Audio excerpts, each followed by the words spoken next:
જય શ્રી કૃષ્ણ મિત્રો, આપનું સ્વાગત છે આપની યુટ્યુબ ચેનલ ભક્તિ ધ્યાનમાં।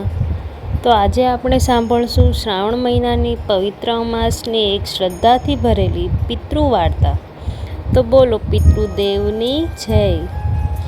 શ્રાવણ માસ એટલે ભક્તિ અને તપસ્યાનો મહિમા। જ્યારે પ્રકૃતિ પણ લીલીછમ ચાદર ઓઢીને શિવની ભક્તિમાં લીન હોય છે, આ પવિત્ર મહિનામાં લોકોએ વ્રત, જપ, પૂજા પાઠ કરીને અનેક પુણ્ય ફળો પ્રાપ્ત કર્યા હોય છે અને આમ કરતાં કરતાં આ શ્રાવણ માસ પૂર્ણ થવા આવે છે। શ્રાવણ માસના છેલ્લા 3 દિવસો તેરસ, ચૌદસ અને અમાસ, આ દિવસોને આવનારા દિવસો કે પિતૃના દિવસો તરીકે ઓળખવામાં આવે છે। આ દિવસોમાં સવારે વહેલા ઉઠી સ્નાનાદિથી પરવારીને ગામ લોકો મંદિરે જતા હોય છે। ત્યાં મંદિરમાં પીપળાના વૃક્ષના થડમાં જળ ચડાવતા હોય છે।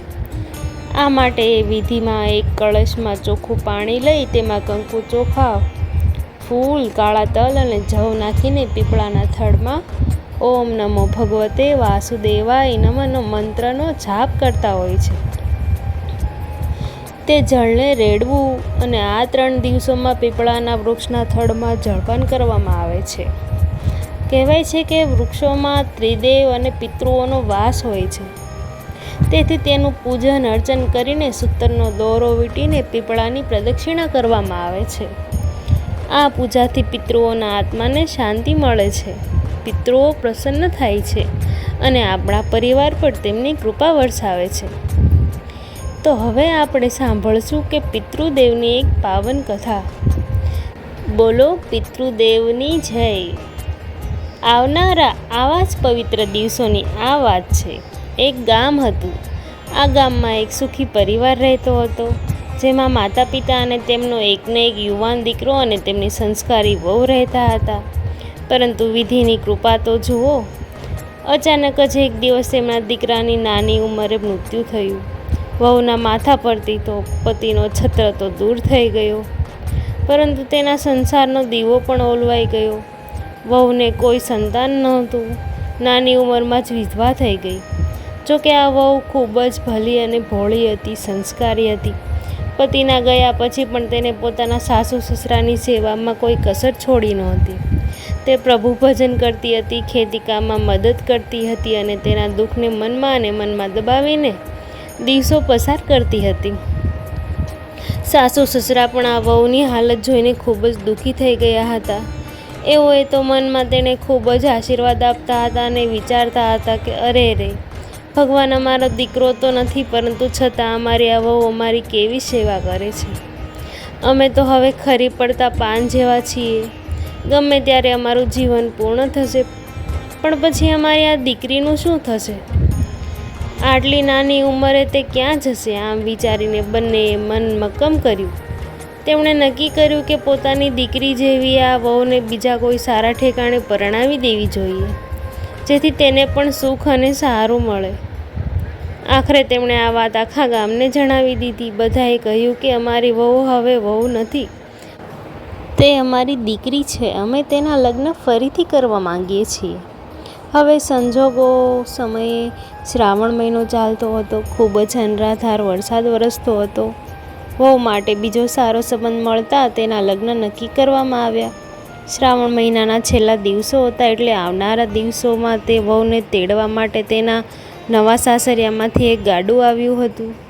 વહુના જૂના સાસુ સસરા પાસે તો હૈયે પણ આંખમાં સંતોષ અને વિદાયથી આખા ગાડામાં બેસીને નવા સસરા સાથે ચાલી નીકળી।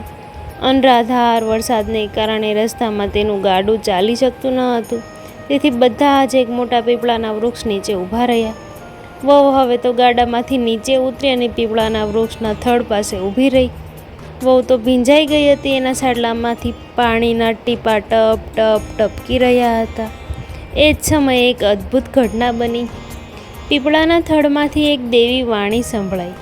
વહુના કાનમાં તેના પતિના કુટુંબના પિતૃઓનો એને અવાજ આવ્યો, આપણી વહુ તો હવે સાસરે જાય છે। આ છેલ્લી વાર તેના પલળેલા સાડલામાંથી પાણી ટપકે છે, તો આપણે તે પાણીને પી લઈએ। હવે પછી આપણને કોણ જાણે કોણ પાણી પીવડાવવા આવશે? એના ગયા પછી તો આપણે તો તરછા જ રહેવું પડશે। પિતૃઓની આ કરુણ વાણી સાંભળીને વહુને આંખમાં આંસુ આવી ગયા. તેનું હૃદય દવી ઉઠ્યું. તે તરત સમજી ગઈ કે તેના સાડલામાંથી ટપકતા પાણીથી તેના પિતૃઓ સંતોષ માની રહ્યા છે. એણે તરત જ મનમક્કમ કર્યું અને પોતાના નવા સસરાને કહ્યું કે બાપુજી, તમે એક કામ કરશો, મને મારા ઘેર પાછી મૂકી આવશો? ત્યારે સસરાએ નવાઈ પામીને પૂછ્યું કે બેટા, શું થયું? વહુએ કરુણ સ્વરૂપે આખી વાત કહી સંભળાવી. બાપુજી, મારા કુટુંબના પિતૃઓ આજે પણ પાણી વિના તરસ્યા છે.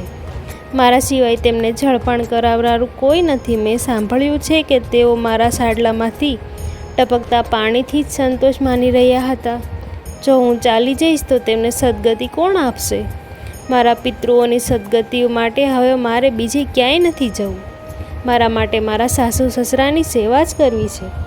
દર અમાસે પીપળે પાણી રેડીને પિતૃઓને શાંતિ આપવી છે, પિતૃઓને તૃપ્ત કરવા છે. નવા સસરા તો ખૂબ સમજુ અને ધર્મપરાયણ હતા. વહુની આ વાત સાંભળીને તેઓ પણ ખૂબ જ ભાવુક થઈ ગયા. એમને તો કહ્યું કે બેટા, જેનો પિતૃઓ દુઃખી હોય તે ઘરમાં સુખ કેવી રીતે ટકી શકે? તારો નિર્ણય સાચો છે.